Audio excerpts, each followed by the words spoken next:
Yeah, not too different. I think I'll be, just understanding, like I talked about the logistics more than, being comfortable in the locker room. That was a pretty easy thing. The guys made me feel comfortable and the coaching staff and all that.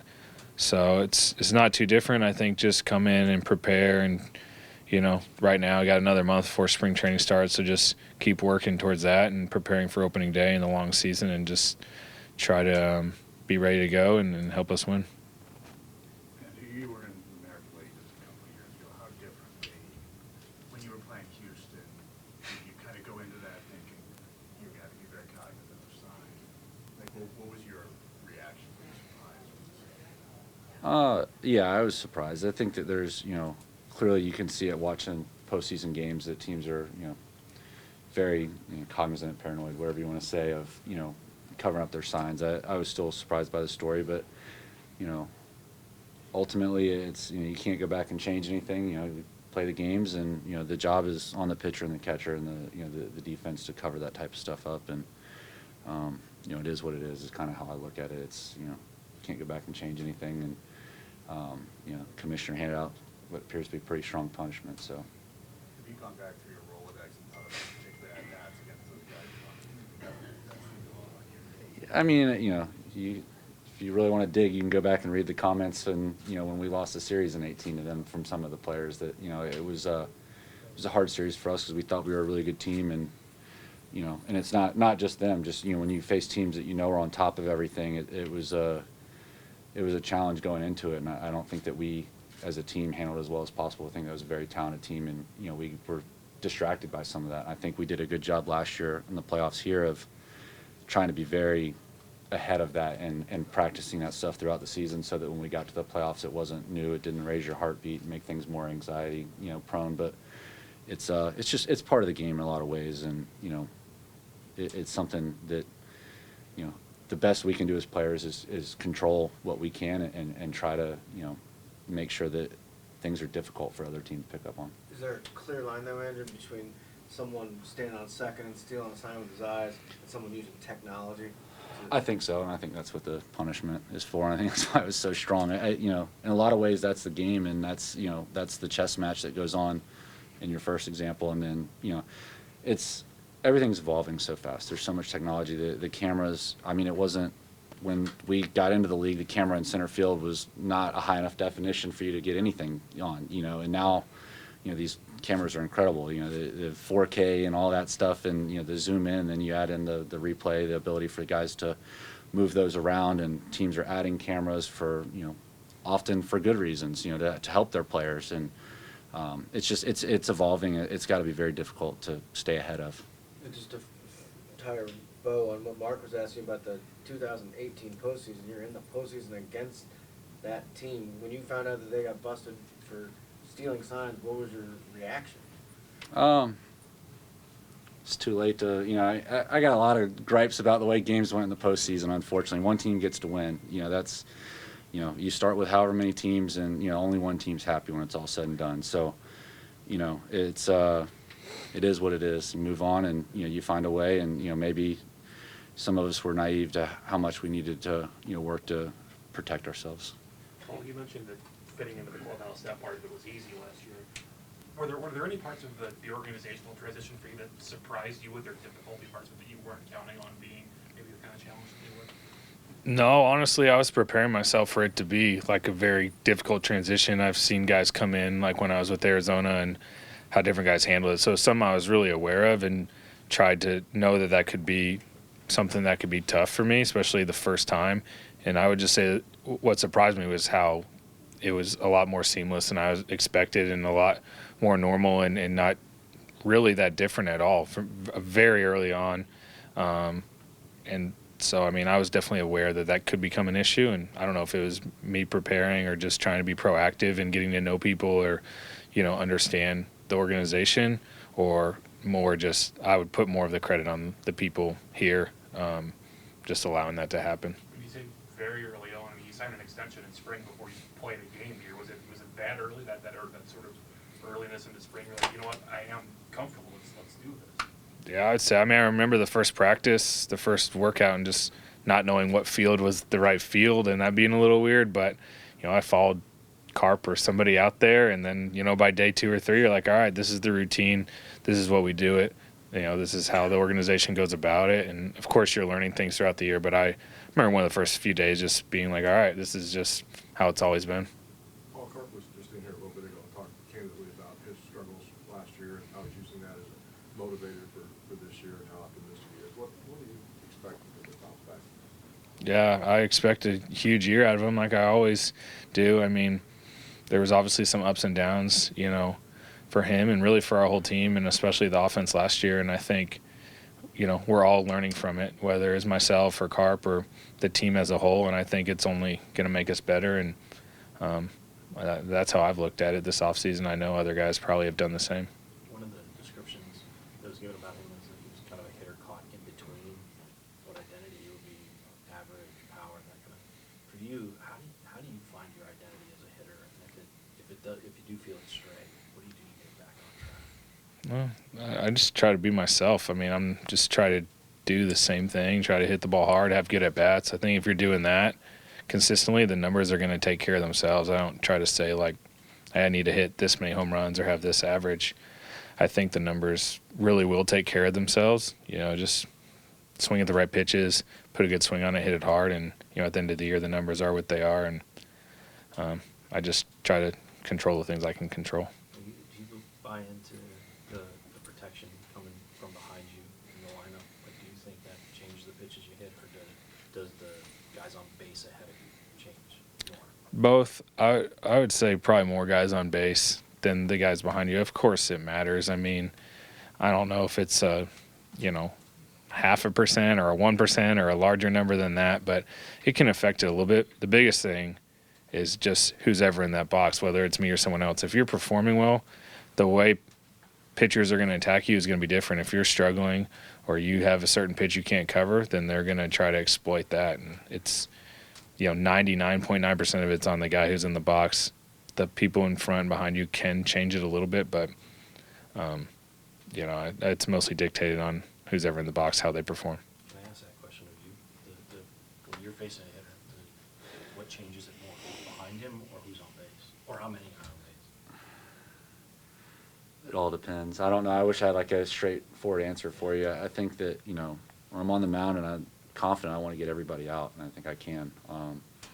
It's, there's a lot to be said for deep lineups and, having that, there's no breaks or anything like that. It's in this game, though, you don't, the way the ball flies out of the yard, you don't really want to pitch around too many guys. You might want to be more careful with them in a certain way, but, base runners they lead to crooked numbers, and that's what we're trying to stay away from. Andrew, we're in a spot where there are days falling off of a CBA that currently exists, and I mean, obviously you've been active in the PA for all of your career. Do you feel a responsibility to make sure the younger guys in the organization understand the importance of that and make themselves aware and get involved to the extent that they can? Yeah, you can't force people to be involved, but, I think our union actually does a really good job of, coming in and explaining things and making themselves available. And players, Paul and I have both been involved, and it is important. I think that, it's a great game. Ultimately, though, there's a lot of business that comes into play, and it's just kind of the reality of it. Most players, we just want to focus on between the lines what it takes to play the game and win and try to win a World Series. But there is more to it. The game, is certainly getting younger, so maybe the learning curve or something like that's accelerated a little bit. But like I said, I think we do a really good job of explaining how important it is and the history of it and what's gone through to get us to where we're at, and have us so that we have all these great things, that we have all these great benefits from things that people prior to us have fought for. Did either of you have a reaction to Marvin Miller being elected to the Hall of Fame? It's interesting because he basically asked not to be voted on. He's obviously never got a chance to meet him or anything, but an incredible figure in what he did for unions in general, but obviously sports unions. And to me, the Hall of Fame is a museum, and to honor somebody like that, I think, is important. And hopefully he's smiling down on it, and it's a recognition that to me is well deserved. Andrew, have the Cardinals talked to you about the closer role at all, with it being up in the air? No. What are your thoughts I wouldn't expect him to at this point or anything like that. Shoot, the offseason's not over. We have a lot of players that are still looking for jobs that will have jobs, and things will sort themselves out.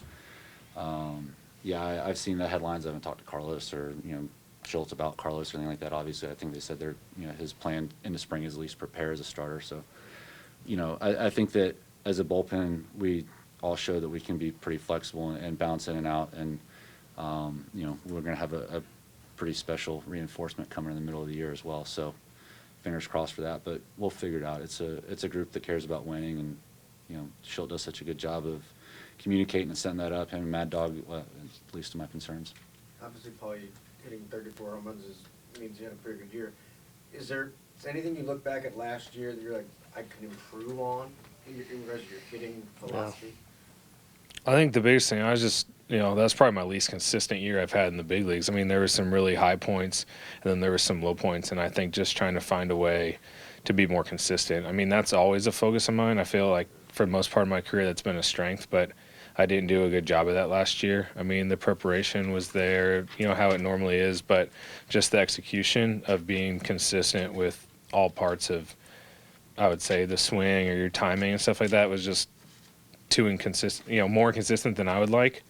So I think that's where just my focus has been so far this offseason and will be going into next year. I think, with the swing, just continuing to try to keep it simple, not having too many moving parts to allow that consistency.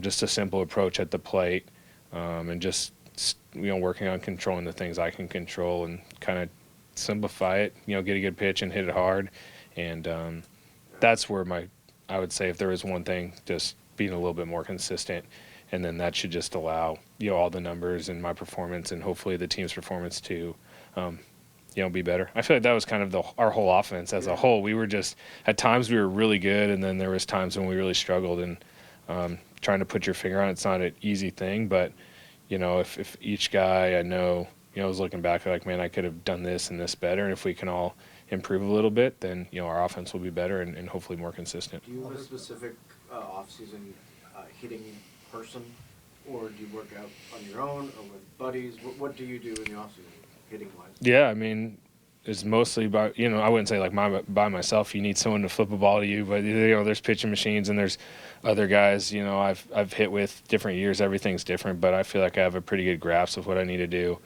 Communicate with the hitting coach who's there. So Jeff this year and the other past years, it's been the hitting coach, and just hey, what are you? Just make sure I'm preparing for the next year. Paul, they've been pretty bullish on some of the tech that they're installing this year for hitters. Jeff brought some of it in last year.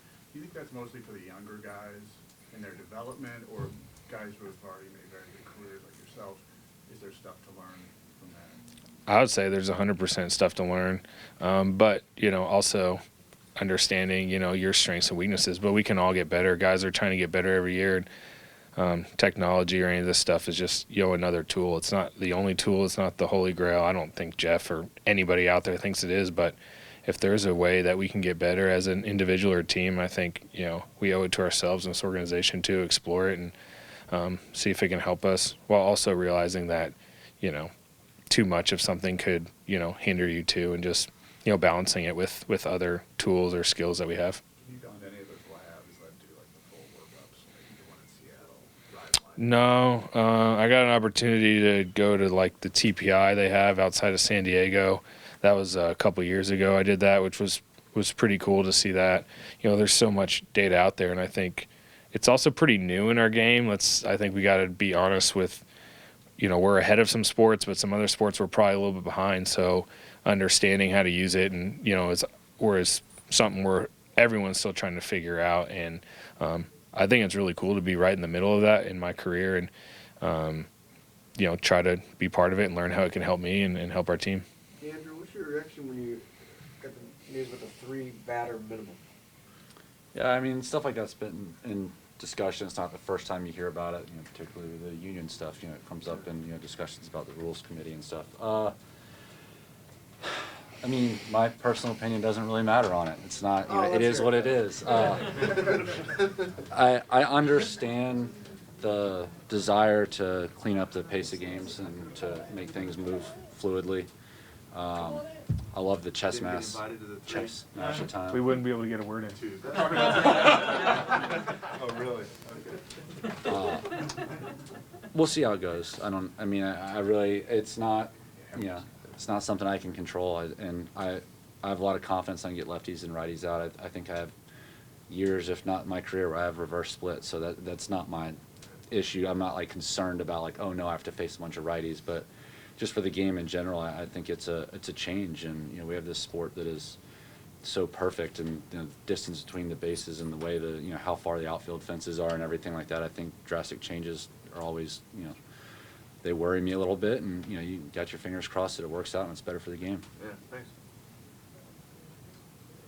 Well, one of the themes we've been hearing from all of the hitters so far this weekend is consistency, being more consistent. What do you think it's going to take to reach that level of consistency? What does that look like? I think it just starts with your focus, and just if you're focused on something, you're going to find the way to make that happen. And just understanding, that's good that I haven't talked to that many guys. That's good that everyone's kind of, seems like we're on the same page. There's not like a magic pill that you take that makes you more consistent, but just, understanding with your work each day. And I think most guys are just knowing that as talented as we are and as good as we've done in the past, that there's more in there. We want to, reach our potential. I don't know what that looks like, but I think just, not resting on what we've done and knowing that we can be better. Hey, Paul, you were pretty hard on yourself after the CS about your performance in it, but you also got a chance to, first year experience what that feels like in this organization. Just what did you take away from your first postseason as a Cardinal and kind of the rush of that ride? Yeah. I didn't feel like I was too hard on myself. I was just honest with, how I played and the results there. I mean, those guys, the Nationals, are really good. And, really they just, played better than us. So I just wasn't like I was dwelling on it and beating myself up. I just think you also need to be honest when you go out there and don't, play well. And that's what happened, with me and really for the most part, most of our offense in that series. So I forget exactly what you asked. What I took from it. Obviously the playoffs are fun and it's good to be there and, just try to learn. I think that to me, that just kind of what happened in those 4 games, especially from an offensive standpoint, just kind of, put the spotlight on the inconsistency that I had as an individual. And I do think our team as an offense, that's the best way to describe it. And just a renewed focus on, if we want to win the World Series, which we do, that we need to, we need to play better. There's adjustments that need to be made, and we can't just think that it's going to figure itself out and just go and keep doing the same thing.